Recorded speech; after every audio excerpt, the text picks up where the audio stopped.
예, 오늘 우리 함께 읽은 이 말씀을 가지고 제목을 베드로의 신앙 고백을 통해 주시는 교훈이라고 하는 제목으로 말씀을 증거하겠습니다.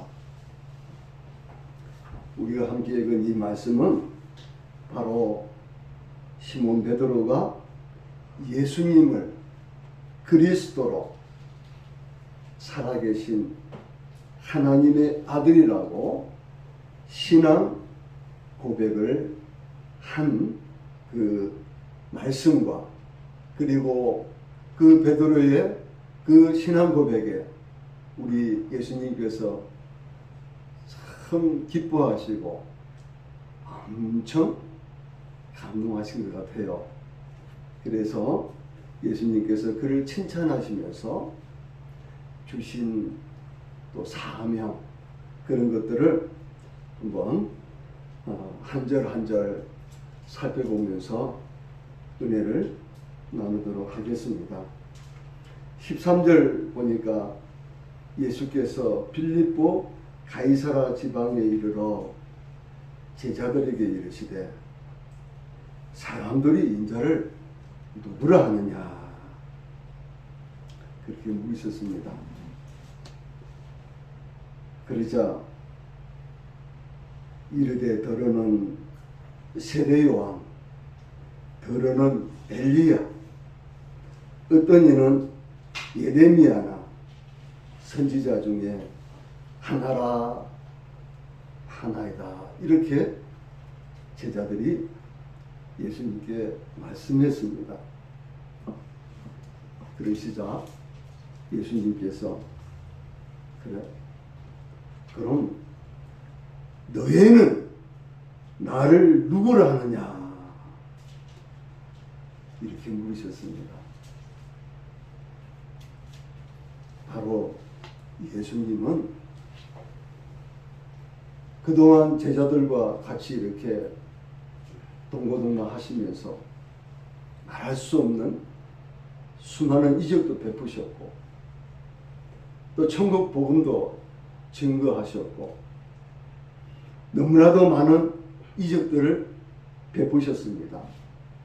이제는 예수님께서도 이제 사역에 이제 거의 마무리하시기를 앞에 두시고, 과연 내가 가르친 제자들이 나에 대해서 어떻게 알고 있는가, 예수님의 정체성에 대해서 이렇게 물으셨다고 이렇게 볼 수가 있습니다.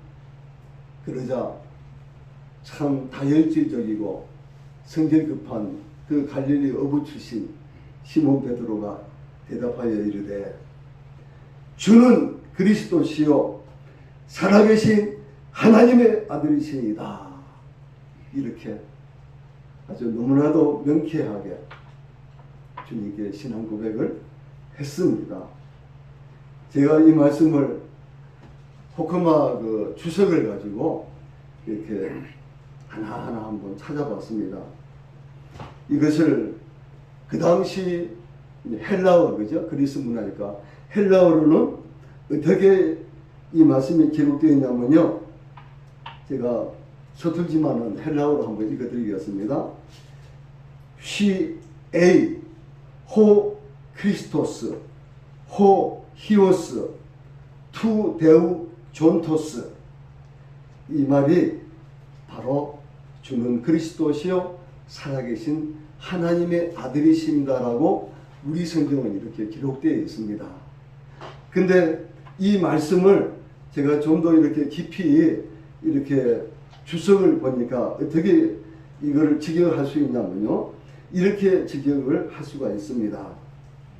원래 이 헬라어로 시라는 것은 주는 이런 뜻은 아니거든요. 주는 원래 헬라어로 큐리오스입니다. 큐리오스. 그리고 히브리어는 아도나이. 여기서는 당신은 이렇게 한 겁니다. 당신은, 쉬라고 하는 것은 영어로 말하면 you입니다. you, 당신은. 살아계시는 하나님의 그 아들, 그 그리스도이십니다. 이렇게 직역할 수가 있거든요. 그런데 여기서 그리스도, 헬라어로 크리스토스 앞에 호라고 하는 정관사, 영어로 더라고 얘기하죠. 그죠? TH, 더. 이 정관사를 붙였고요. 그 다음에 히오스라고 하는 건 아들이거든요. 아들, 선. 아들인데 그 앞에 또 호를 또 붙였어요. 그리고 데우 존토스, 살아계시는 하나님 앞에 투라고 하는 정관사를 또 붙여놨어요. 그래서 이것은 어떤 뜻이냐면은 크리스토스, 호, 히오스라는 건 뭐냐면은 그동안 이스라엘 그 백성들이 수천 년 동안 고대하던 메시아, 그리스도를 대망에 오던 바로 그분이다라고 하는 걸 고백한 겁니다. 그러니까 시몬 베드로가 고백한 것은 그 12 제자들만의 고백이 아니고 그 수천 년 동안 그토록 갈망해 오던 이 히브리 민족, 이스라엘 민족 전체를 대표해서 살아계신 하나님 앞에서 이렇게 어마어마한 고백을 온 우주에 선포한 겁니다. 그래서 이것을 기록한 그 누굽니까? 사도장 마태라고 하는 이 제자가 이렇게 정확하게 헬라어로 호라고 하는 이 단어를 붙여놓은 겁니다. 그리고 투 데우 존토스라는 건 뭐냐면요, 이것은 바로 내재적 생명이 충만하신 영원히 생존하시는 그 하나님이다 하는 것을 완전히 드러내기 위해서 그렇게 붙여놓은 겁니다. 그렇습니다. 제가 이 말씀을 준비하면서 참 우리가 성도들에게 말씀 전할 때에는 우리 한글로 번역되어 있는 그것만을 보고 설교할 것이 아니라 신약은 반드시 헬라어를 찾아보고 구약은 히브리어를 찾아보면서 이 단어, 이 언어 속에 하나님께서 우리에게 들려주시고자 하는 그 진정한 메시지, 정금 같은, 순금 같은 그 메시지를 찾아가지고 전해야 되고, 그렇게 우리가 알고 있을 때 그 하나님의 말씀이 우리의 머리에 박히는 것이 아니고 우리의 가슴 속에, 우리 심장 폐부 속에 박힐 수 있겠구나 하는 것을 제가 생각해 왔습니다. 그렇습니다. 그러자 17절에 우리 예수님께서 바요나 시몬아 내가 복이 있도다. 이를 내게 알게 한 이는 혈육이 아니요 하늘에 계신 내 아버지시니라 라고 우리 예수님 말씀해 주셨습니다. 이 바요나 시몬아 이 말은 바로 요나의 아들 시몬아의 말이지, 그죠? 요나의 아들 시몬아. 그렇습니다. 당시 변방인 갈릴리 호수의 어부로서의 시몬이 주님의 부르심을 받고 제자가 되어 하나님의 아들 예수 그리스도에 대해 참다운 신앙 고백을 한 것은 자신의 지혜, 신분, 지식 등과 같은 탁월성 등에 의한 것이 아니라 온전히 하나님의 은혜에 의해서였다는 사실입니다. 그래서 이 말씀 준비하면서 저는 요한복음 1장 12절과 13절에 있는 말씀이 떠올랐습니다. 영접하는 자, 곧 그 이름을 믿는 자들에게는 하나님의 자녀가 되는 권세를 주셨으니 해놓고 13절에 뭐라고 그랬습니까? 이는 육정으로나 혈통으로나 되지 아니하고 오직 하나님으로부터 난 자들이라고 하지 않습니까? 그죠? 바로 그것입니다. 시몬 베드로가 이토록 놀라운 신앙 고백을 한 것은 바로 하늘에 계신 예수님의 아버지. 보세요. 하늘에 계신 내 아버지시니라, 나의 아버지시니라고 예수님 말씀하신 그것이 얼마나 우리에게 깊이 와닿습니까? 그죠? 내 아버지시다. 그렇습니다. 그러시면서 내게 복이 있도다 그랬습니다.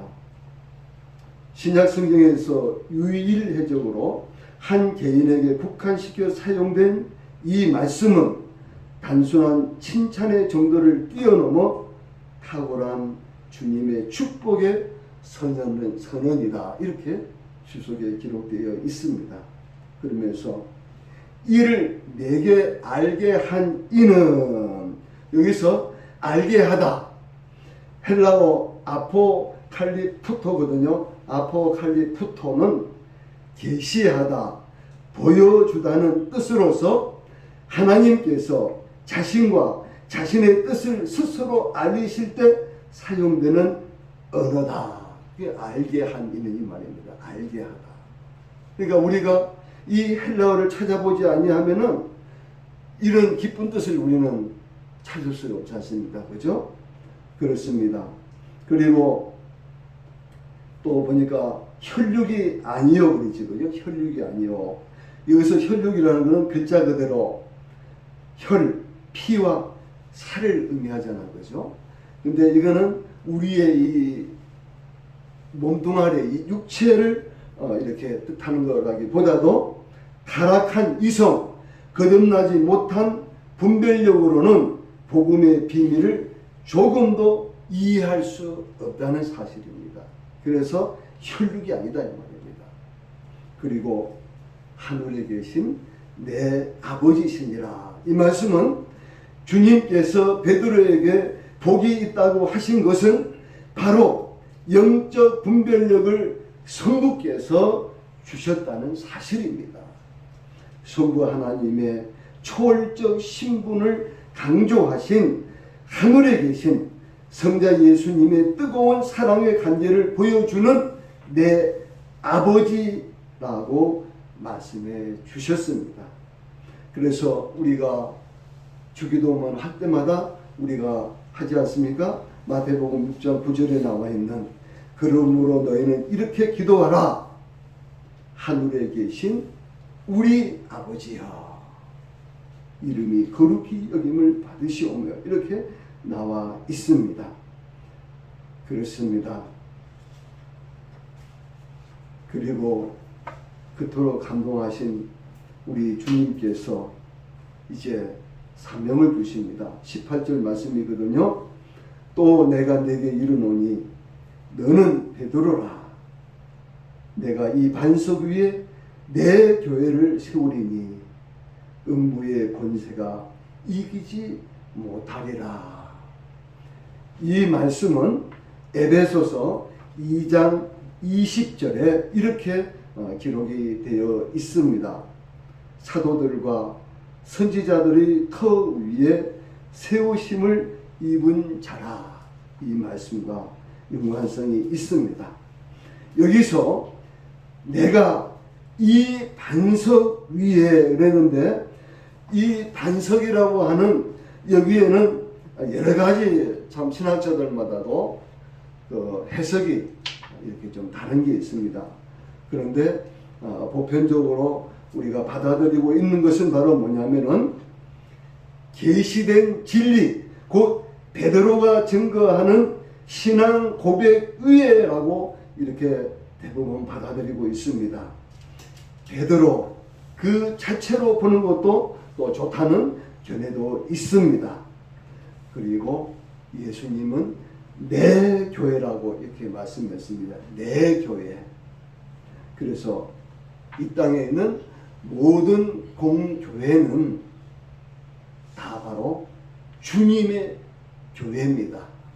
그 교회가 뭐 부산에 있는 큰 뭐 수용로 교회든 또 우리 자가치 교회든 그 어떤 교회든 그 교회에 상징하는 이름은 달라도 모두가 다 주님의 교회.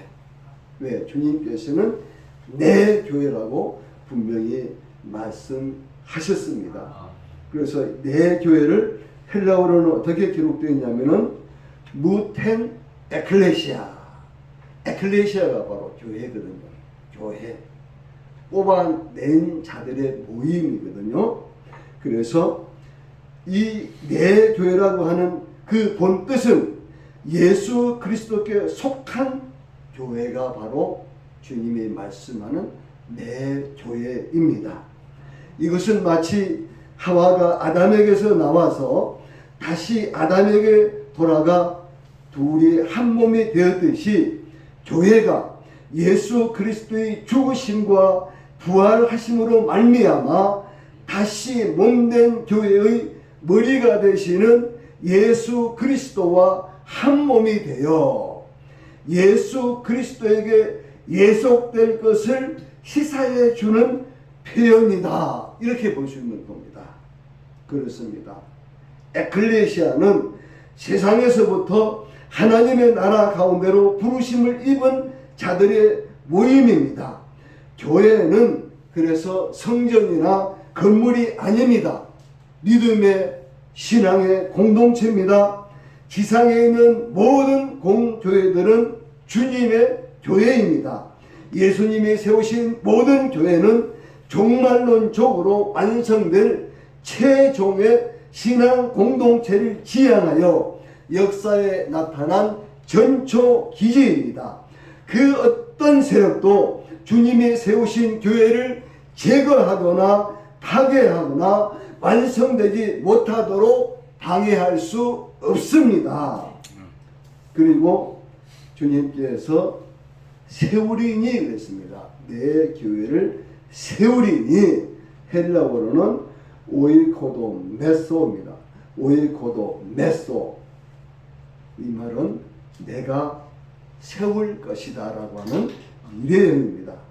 이런 주님께서 베드로가 행한 신앙 고백의 실체 위에 장차 교회를 세우실 것을 암시한 말씀인 것입니다.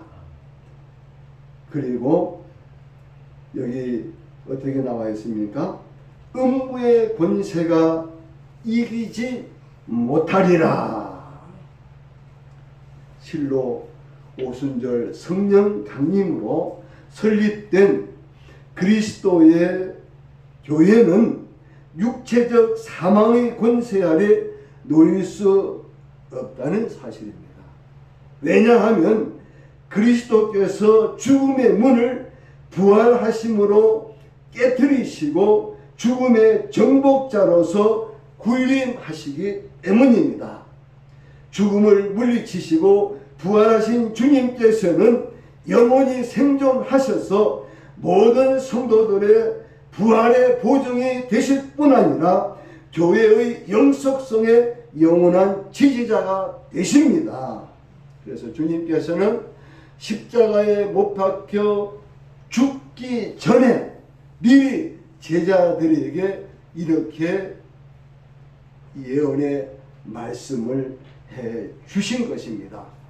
이어서 19절에 내가 천국 열쇠를 내게 주리니 내가 땅에서 무엇이든지 매면 하늘에서도 매일 것이요 내가 땅에서 무엇이든지 풀면 하늘에서도 풀리리라. 말씀하셨습니다. 이 말씀은 이사야서 22장 22절에 있는 말씀을 그대로 인용하신 말씀입니다. 또 내가 또 다윗의 집의 열쇠를 그의 어깨에 두리니 그가 열면 닫을 자가 없겠고 닫으면 열 자가 없으리라. 이렇게 이사야는 예수님이 이 땅에 오시기 전 약 900년 전에 이 말씀을 성령의 감동하심으로 기록되어 있습니다. 바로 주님께서 천국 열쇠를 베드로에게 그리고 주님의 12 제자들에게 그리고 오순절날 그 120문도에게 주셨습니다. 그래서 여기서 천국은 넓은 의미에서 그리스도의 교회가 천국입니다. 그러니까 천국 열쇠는 바로 주님께서 핏값으로 세우신 교회의 열쇠를 말씀하고 있는 것입니다. 주님께서 바른 신앙 고백을 한 베드로에게 장차 세워질 교회에서 사도권을 부여하시겠다는 약속이라고 볼 수 있습니다. 천국 열쇠가 의미하는 것은 무엇입니까? 베드로로 대표되는 교회가 계시에 의해 점차 깨달아지는 천국 복음을 선포함으로써 상당수의 사람들에게는 천국을 열어주시지만, 그러나 상당수의 사람들은 복음을 듣고도 회개하지 않고 오히려 사도행전 7장입니까? 그 보면은 스데반 집사를 이를 갈며 돌로 쳐 죽이는 무리들이 있습니다. 그리고 마태복음 7장에 보면은 좁은 문으로 들어가라. 그 문으로는 협작하고 그 문을 찾는 자가 적으니라고 우리 예수님 말씀해 주셨습니다. 그리고 이 말씀에서 무엇이든지 내면, 이 말은 헬라어로 데세스입니다. 데세스. 이 내면, 내다, 이것은 금지하다 또는 금지하여 불법임을 선포하다, 그런 뜻이 있습니다. 그리고 무엇이든지 풀면, 풀다, 이 말은 헬라어로 리세스입니다. 이 뜻은 허락하여 합법임을 선포하다, 이런 뜻입니다.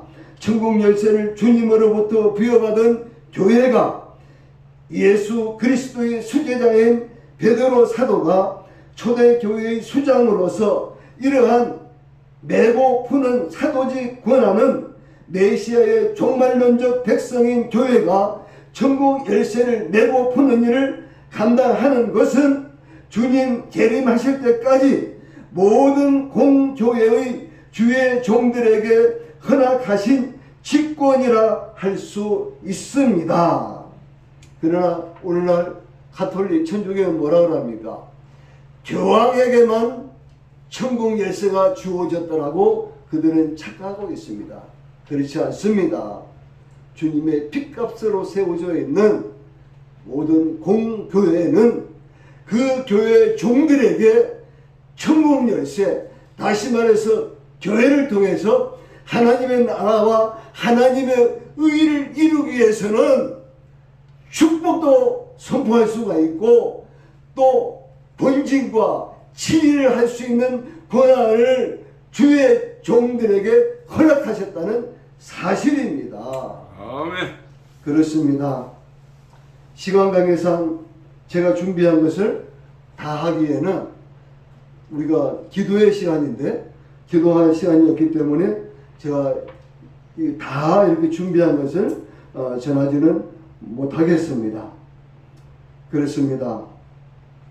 주님께서는 주님의 교회를 세상과 완전히 구별되고 거룩하게 유지하기 위해서 그 어떤 악한 사탄 마귀의 세력들이 주님의 교회를 더럽히지 않기 위해서 바로 주의 종들에게 천국 열쇠를 메고 풀 수 있는 권한을 부여했다고 하는 사실입니다. 아멘. 그것을 가슴속에 꼭 기억하시기 바랍니다. 아멘. 그리고 끝절 20절에 이에 제자들에게 경고하사 자기가 그리스도인 것을 아무에게도 이르지 말라 하시니라, 이렇게 말씀하고 있습니다. 아직은 주님이 그리스도이심을 모든 사람들에게 알릴 때가 아니기 때문에 제자들에게 이렇게 경고하셨다고 봅니다. 제가 이 8절에 있는 말씀을 준비하면서 말씀에 있는 것을 제가 찾아서 저는 이렇게 결론의 말씀을 드리도록 하겠습니다. 베드로의 신앙 고백을 통해서 우리에게 주시는 주님의 교훈이 무엇인가? 첫째, 믿음의 공동체를 주님의 교회로 세우신다라고 저는 믿습니다. 아멘. 믿음의 공동체, 신앙의 공동체, 이 에클레시아를 주님의 교회로 세우신다는 것이고요. 둘째는 주님의 교회를 음부의 권세가 절대 무너뜨리지 못한다는 사실입니다. 아멘. 그리고 세 번째로는 주님의 교회는 교회의 권위, 거룩, 구별됨을 지키기 위해 천국 열쇠를 주님께 받았습니다. 아멘. 그러므로 우리는 세상과 당당히 맞서 싸워야 합니다. 주님의 교회에 허락하신 놀라운 하늘의 권세로 우리 모든 삶을 통해 하나님께 영광 올려드리는 우리 모두가 되시기를 주님의 이름으로 축원합니다. 아멘. 아멘.